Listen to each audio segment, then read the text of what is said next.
Siyola sword practice कर रही है। उसे आवाज आती है कि अपनी स्वॉर्ड को थोड़ा और उठाओ। सियोला कहती है क्या ऐसे? सियोला को डिवाइन ब्लेड खुद स्वॉर्ड चलाना सिखा रही है। वो कहती है हाँ, तुम पहले से इम्प्रूव हो गई हो। सियोला कहती है कि ये सब तुम्हारे कारण हुआ है। जब मैंने अपने ग्रैंडपा को मार्शल आर्ट्स के बारे में कहा तो वो बहुत गुस्सा हो गए। मैं बहुत सैड हो गई थी। वो याद करते हैं कि डिवाइन ब्लेड उससे कह रही है कि तुम रो मत। सियोला कहती है कि ये आवाज कहाँ से आ रही है। डिवाइन ब्लेड कहती है कि मैं तुम्हें बताऊंगी कि एक स्वॉर्ड को कैसे यूज करता है। सियोला कहती है कि मैं तुम्हारे कारण मार्शल आर्ट सीख पाई। मैं डरी हुई थी क्योंकि तुम मेरी चीज और मेरी बॉडी को ले लिया करती थी, पर अब मुझे लगता है कि मैं अपने ग्रैंडफादर से ज्यादा तुम्हें पसंद करती हूँ। तभी सियोला को उसकी ग्रैंडफादर स्वॉर्ड सुप्रीम की आवाज सुनाई आती है। वो कहता है कि मैंने तुम्हें कहा था ना कि तुम्हारे हाथ में मुझे कभी स्वॉर्ड ना दिख जाए। सियोला स्वॉर्ड को छुपाते हुए कहती है कि मैं तो बस यूं ही। स्वॉर्ड सुप्रीम गुस्से में है और वहीं यांगचुन की आंख खुलती है। वो देखता है कि वहां पर कोई भी नहीं है। वो स्वॉर्ड क्वीन और डिवाइन फिजिशियन को आवाज लगाता है। उसे डिवाइन फिजिशियन ने ट्रीट किया है, तभी उसे एकदम से दर्द महसूस होता है। वो सोचता है कि मेरे अंदर बहुत सारी डिमोनिक एनर्जी घूम रही है, इसका मतलब मैंने उसे एब्जॉर्ब कर लिया है। स्वॉर्ड क्वीन का क्या हाल है, चलो पता लगाते हैं। वो देखता है कि उसकी सिस्टर रिंगवा एक पेड़ के ऊपर देख रही है। वो भी ऊपर देखता है, वहाँ पर स्वॉर्ड क्वीन है जो कि पहले से ठीक हो गई है। उसकी हेल्थ में बहुत सुधार आ गया है। वो उस पेड़ का सहारा लेते हुए ऊपर उड़ती है। यांगशुन नोटिस करता है कि वो पहले से ठीक हो चुकी है। स्वॉर्ड क्वीन अटैक करती है और स्काई को बीच में से चीर देती है। स्वॉर्ड क्वीन कहती है कि तो तुम जाग गए यांगशुन, मैं तुम्हारे जागने का इंतजार ही कर रही थी ताकि मैं तुम्हारा धन्यवाद कर सकूं। थैंक यू यांगचुन, ये सब तुम्हारे कारण ही हो सका। यांगचुन कहता है कि ऐसा कुछ नहीं है, असल में वो ऐसी सिचुएशन को हैंडल करने में अच्छा नहीं है। तभी डिवाइन फिजिशियन वहां आकर उसके सिर में से पिन निकालता है। वो कहता है कि तुमने अच्छा काम किया, तुमने सही में उसकी बॉडी में से वो एनर्जी निकाल दी। ये तो बहुत इंटरेस्टिंग है, प्लीज मुझे तुम्हारा कल्टीवेशन मेथड चेक करने दो। ये सुनकर यांगचुन सोचता है कि अब इसे क्या हो गया। डिवाइन फिजिशियन उसका पीछा कर रहा है और वहीं स्वॉर्ड क्वीन ये देखकर मुस्कुरा रही है। इसके बाद सीन शिफ्ट होता है बिहा पर। वो यांगचुन से पूछ रही है कि कल रात तुम कहाँ थे। वो सब खाना खा रहे हैं। ये सुनकर यांगचुन के गले में फंदा लग जाता है। बिहा पूछते हैं कि कल रात तुम कहाँ सोए थे। यांगचुन सोचता है कि मुझे ऐसा क्यों लग रहा है कि मैंने इस पर चीट किया है। खैर वैसे भी मैं इससे शादी करने वाला हूँ। वो कहता है कि मैं रात भर ट्रेनिंग कर रहा था, मैं बहुत थक गया तो वहीं सो गया। भिया कहती है बस यही। यांगचुन सोचता है कि भला मैं झूठ क्यों बोलूंगा। वो सोचता है कि मुझे इंटेरोगेट किया जा रहा है। भिया स्टिक को रखते हुए कहते हैं कि तुम्हें मुझे बता देना चाहिए था कि लास्ट नाइट तुम यहाँ पर नहीं होगे। मुझे तुम्हारी चिंता हो रही थी, अगर ऐसा हो तो मुझे पहले ही बता देना। भिया वहाँ से जाने लगती है। यांगचुन पूछता है कि तुम बीच खाना छोड़कर कहाँ जा रही हो। भिया कहती है कि मैं ट्रेन होने जा रही हूँ। यांगचुन कहता है कि ये तो बहुत इंटेंस था। वो सियोला को देखता है जो कि चुपचाप अपना खाना खा रही है। वो पूछता है कि आज तुम इतनी शांत क्यों हो। ये सुनकर वो जोर जोर से रोने लगती है। वो खाना खाते हुए अपने ग्रैंडपा के बारे में बताती है। यांगचुन को कुछ समझ नहीं आता। वो सियोला का मुंह बंद करते हुए कहता है कि मुझे कुछ समझ नहीं आ रहा, पहले तुम अपना खाना खत्म करो। यांगचुन सोचता है कि कितनी सरदर्दी है, मेरे अंदर जो डिमोनिक एनर्जी फ्लो हो रही है वो अलग बात है। मैंने कई समय से ओल्ड मैन सिंचोन को नहीं देखा है। कहीं ऐसा तो नहीं जब मैं डिमोनिक एनर्जी को अब्जॉर्ब कर रहा था तब मैंने जो वॉइस सुनी थी कि वो बहुत डिलीशियस था, कहीं वो उसकी वजह से डिसअपीयर तो नहीं हो गया। वो पहले भी मुझे कुछ बता रहा था कि वो मेरे अंदर किसी को दबा रहा है, कहीं ऐसा तो नहीं उस चीज ने उसे खा लिया। तभी वो होंगवा की आवाज सुनता है कि उससे कोई मिलने आया है। रिंगवा एंट्री लेते हुए कहती है कि मैं तुमसे मिलने आई हूँ। यांगचुन कहता है कि तुम जब भी आती हो तो ऐसी नजर घुमा घुमा कर बात क्यों करती हो। रिंगवा कहती है कि चुप हो जाओ, ऐसा करने का मेरा मन है। मास्टर की इंटरनल एनर्जीज नॉर्मल हो गई है तो मैं तुम्हें यहाँ पर थैंक्स कहने आई हूँ। रिसेंटली तुमने मुझ पर कई सारा एहसान कर दिया है। लगता है कि तुम इतनी दूर मुझे सिर्फ ये कहने आई हो तो तुम्हारे पास कुछ अच्छा करने को नहीं है। रिंगवा चिल्लाते हुए कहती है कि मास्टर देखा तुमने मेरा ब्रदर कितना मीन है। स्वॉर्ड क्वीन एंट्री लेते हुए कहती है कि सब ठीक है रिंगवा, जिंदगी के कर्ज को शब्दों में नहीं उतारा जा सकता। स्वॉर्ड क्वीन पूरी तरह हील हो चुकी है। स्वॉर्ड क्वीन कहती है कि तुम तो चौंक गई। यांगचुन कहता है कि तुम तो एकदम से इतनी हेल्थी हो गई। ये तो बहुत अच्छी बात है। स्वॉर्ड क्वीन बताती है कि मुझे भी इसकी ये उम्मीद नहीं थी कि मैं इतनी जल्दी पहले जैसी हो जाऊंगी। यांगशुन पूछता है कि तो क्या तुम फुल्ली रिकवर हो गई हो? स्वॉर्ड क्वीन कहती है तुम्हें क्या लगता है? यांगशुन कहता है कि जब मैंने तुम्हें तुम्हारे क्वार्टर पर देखा था तुम मुझसे कई ज्यादा बेटर लग रही हो। स्वॉर्ड क्वीन चेयर पर बैठते हुए कहती है कि मैं यहाँ पर तुम्हें रिपे करने आई हूँ। गु यांगशुन, अगर तुम्हारी कोई विश है तो तुम मुझसे मांग सकते हो। मेरी लाइफ तुमने सेव करी है, मैं इसके बदले तुम्हें अपनी लाइफ भी दे सकती हूँ।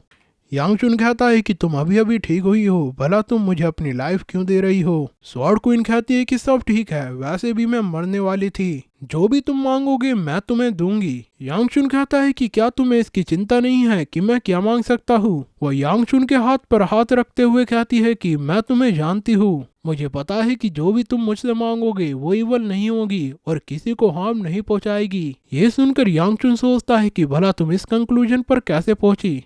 वो याद करता है कि मैं ही था जिसने तुम्हारे माउंट हुआ सेक्ट और उसके डिसाइपल्स को डिस्ट्रॉय किया था। हालांकि इनमें उनकी कोई गलती नहीं थी, वो गु रिंगवा को प्रोटेक्ट नहीं कर पाए थे, मैं बस अपना गुस्सा निकाल रहा था। स्वॉर्ड क्वीन कहती है कि कोई नहीं, तुम मुझे कभी बाद में भी बता सकते हो, और हाँ, मुझे तुमसे कुछ पूछना है। वो कहती है कि मुझे माफ करना, पर क्या तुम मुझे और यांगचुन को अकेले छोड़ सकते हो? रिंगवा पूछती है कि क्या मुझे भी बाहर जाना होगा? स्वॉर्ड क्वीन बताती है कि मैं तुम्हारे ब्रदर से प्राइवेट में बात करना चाहती हूँ।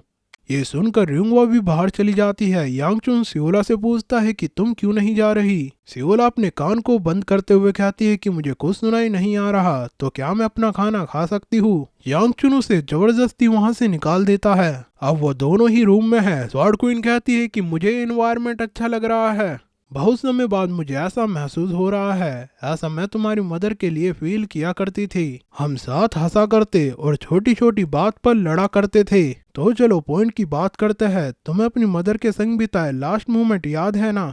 रिंगवा बहुत छोटी थी तो उसे कुछ नहीं पता, और वैसे भी तुम्हारा क्लैन सारी बातों को बहुत हिडन रखता है। बताओ मुझे कि तुम्हें क्या याद है? यांगचुन अपना पास्ट याद करता है। उसकी मदर उससे दूर खड़ी है, वो वहाँ पर अपने फादर के संग है। मदर कहती है कि मैं रेडी हूँ। यांगचुन सैड है, वो कहता है कि ये सब तुम मुझे क्यों दिखा रहे हो? भला ऐसा तुम मुझसे चाहते क्या हो कि तुम ये सब कर रहे हो? फादर कहता है कि कुछ नहीं, बस सरवाइव करो। मदर उससे कहती है कि अपनी सिस्टर रिंगवा का ख्याल रखना। फादर कहता है कि अगर तुम रेडी हो तो मैं पोर्टल ओपन करता हूँ। पोर्टल ओपन होता है। यांगचुन देखता है कि उसकी मदर उससे दूर उस पोर्टल में जा रही है। उसकी मदर यांगचुन से माफी मांगती है। यांगचुन अपनी मदर को रोकने के लिए आगे बढ़ता है। वो नोटिस करता है कि उसकी मदर जा चुकी है। वो जोर जोर से मदर चिल्लाकर रोने लगता है। उसका फादर कहता है कि ये ध्यान रखना कि तुम कभी भी अपनी लाइफ में इसके बाद मत रोना। आज से तुम अगर रोना भी चाहो तो रो नहीं पाओगे। यांगचुन गुस्सा होते हुए कहता है कि बताओ मुझे कि तुमने मदर को कहाँ सेंड किया है। फादर कहता है कि मुझे फॉलो करो, मुझे तुम्हें कुछ दिखाना है।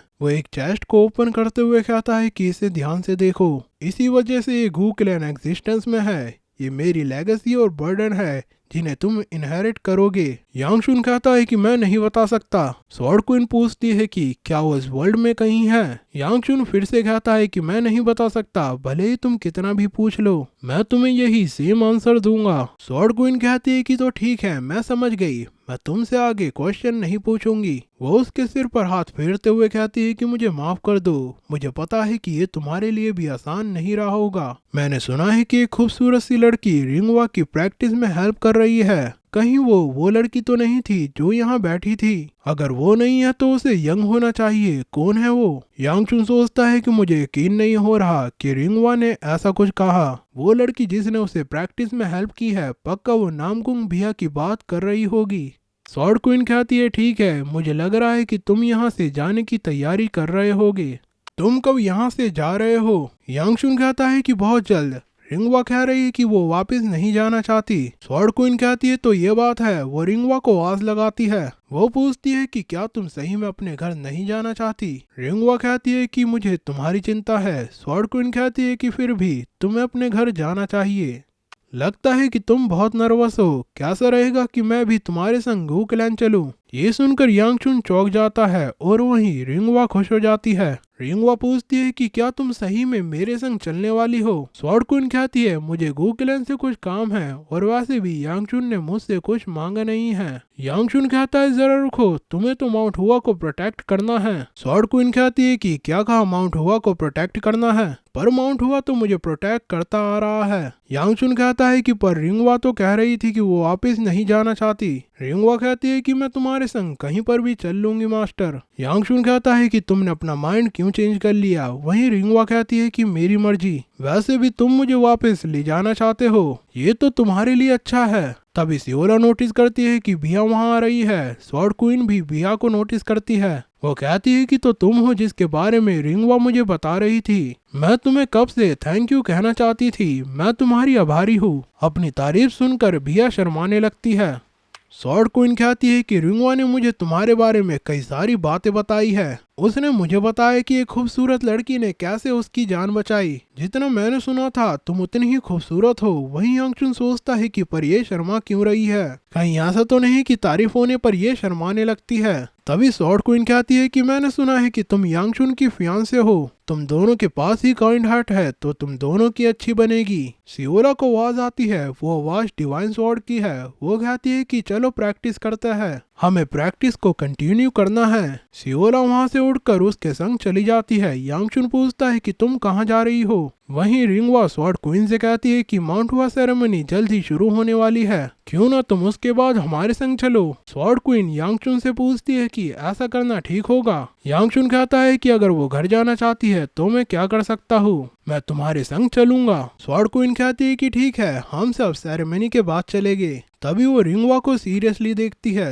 रिंगवा पूछती है कि मास्टर क्या हुआ। स्वॉर्ड क्वीन बताती है कि मैं तुम में देख रही हूँ कि तुम पहले से ज्यादा मोटी हो गई हो। मैं जानती हूँ कि तुम मेरा ख्याल रख रही थी, तो इसलिए मैं सोच रही थी कि कैसा रहेगा कि अगर यांगचुन तुम्हारे संग स्पेयर करे। यांगचुन कहता है कि नहीं, ये तुम क्या कह रहे हो। स्वॉर्ड क्वीन कहती है कि मैं कल से इसे ट्रेन करने वाली हूँ, अच्छा होगा कि तुम इसे वार्म अप कर दो। रिंगवा कहती है कि मैं खुद वार्म अप कर सकती हूँ, मैं अपनी ट्रेनिंग भी कर रही हूँ। स्वॉर्ड क्वीन उसे चुप करते हुए कहती है कि नो मोर कंप्लेनिंग, जैसा मैं कह रही हूँ वैसा करो। इसके बाद वो दोनों फाइट के लिए प्रिपेयर होते हैं। रिंगवा कहती है कि मैं शुरू करती हूँ। यांगचुन कहता है कि वो तो तुम करोगी ही, ये फाइटिंग जो है दिखाओ मुझे कि तुम क्या हो।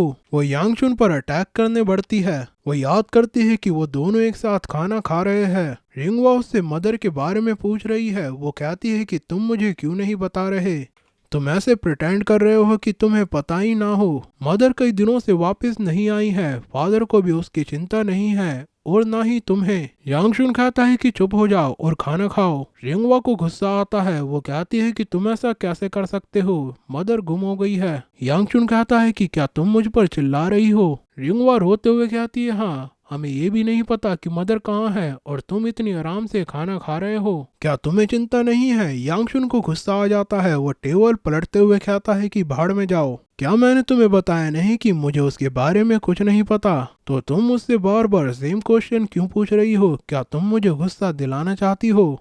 वो मर चुकी है, सुन लिया सच, मदर मर चुकी है, मिल गया तुम्हें तुम्हारा आंसर। रिंगवा पूछती है कि क्या डैन ने उन्हें मारा है। यांगचुन कहता है कि मुझे नहीं पता। तुम फादर से जाके क्यों नहीं पूछती, आगे से उसके बारे में बात भी मत कर देना, समझ में आया। और आगे से अगर तुमने मेरे पर आवाज उठाई तो मैं भूल जाऊंगा कि तुम मेरी सिस्टर हो। रिंगवा बताती है कि तब से मैं अपने ब्रदर से हेट करने लगी। मुझे लगा कि अगर मैं माउंट हुआ में रहूंगी तो मैं अपनी मदर, ब्रदर और गु क्लैन को भुला दूंगी। मुझे ये लगा था मेरे लिए मेरी मास्टर मेरी फैमिली है। वो ये फाइट हार चुकी है। यांगचुन कहता है कि तुम तो बहुत बेकार फाइट करती हो, पर तुम स्ट्रांग हो और तुम्हारा ब्लेड भी बहुत फास्ट है। स्वॉर्ड क्वीन ने तुम पर अच्छा काम किया है। रिंगवा पूछती है कि ब्रदर क्या हम पहले की तरह नहीं हो सकते। यांगचुन कहता है कि ये तुम क्या बात कर रही हो, हम बहुत लेट हो गए हैं। यांगचुन वहां से जाने लगता है और वहीं रिंगवा नोटिस करती है कि उसने मना नहीं किया।